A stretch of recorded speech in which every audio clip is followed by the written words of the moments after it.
বাবা পানবাড়ি কলেমা নকশাতে জমা পানবাড়ি কলেমা নকশাতে জমা পানবাড়ি কলেমা নকশাতে জমা ভারতে সীমা নাই বেশি ভারতে সীমা নাই বেশি ভারতে সীমা নাই বেশি লা ইলাহা ইল্লাল্লাহ লা ইলাহা ইল্লাল্লাহ বাহিরে মুহাম্মদ রাসূলুল্লাহ ভিতরে 12 24 এখানে দম 24 এই দম মানুষ সাধারণভাবে যত কমাইতে পারবে ততই তার যত কমাবে তত তার রুচি কন্ট্রোল থাকবে যার রুচি ঠিক তার বুদ্ধি ঠিক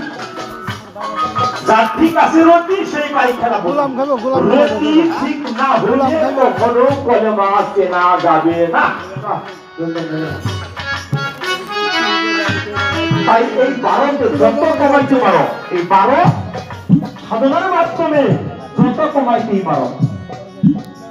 তাই কইছে কি বাবা পাঁচবারে কলেমা 10 হাতে জমা পাঁচবারে কলেমা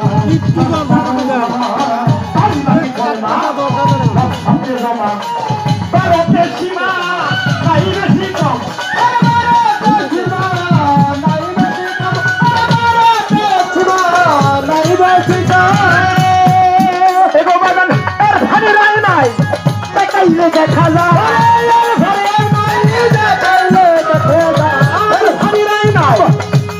দেখা যায় ভবিষ্যৎ মানুষের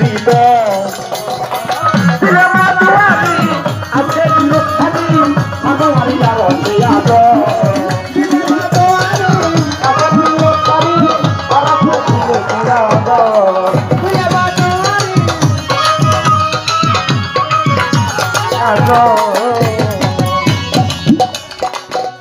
সূরা ইব্রাহিম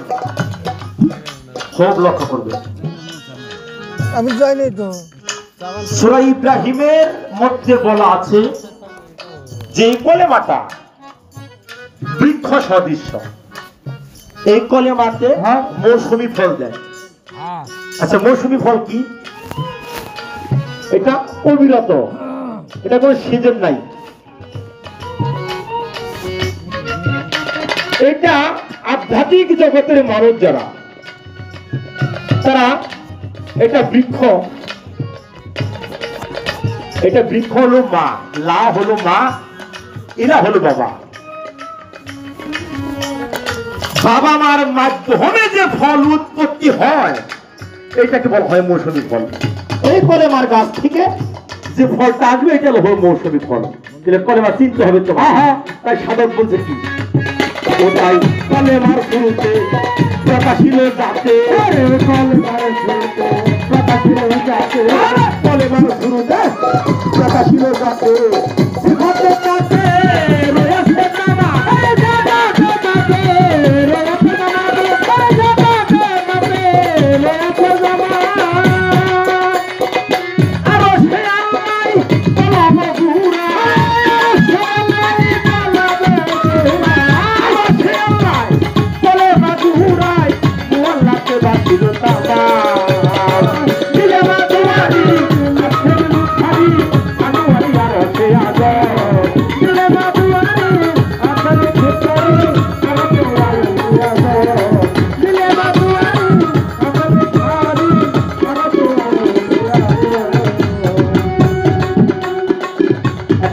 যতক্ষণ পর্যন্ত মান আরাফ হয় না বোঝাবে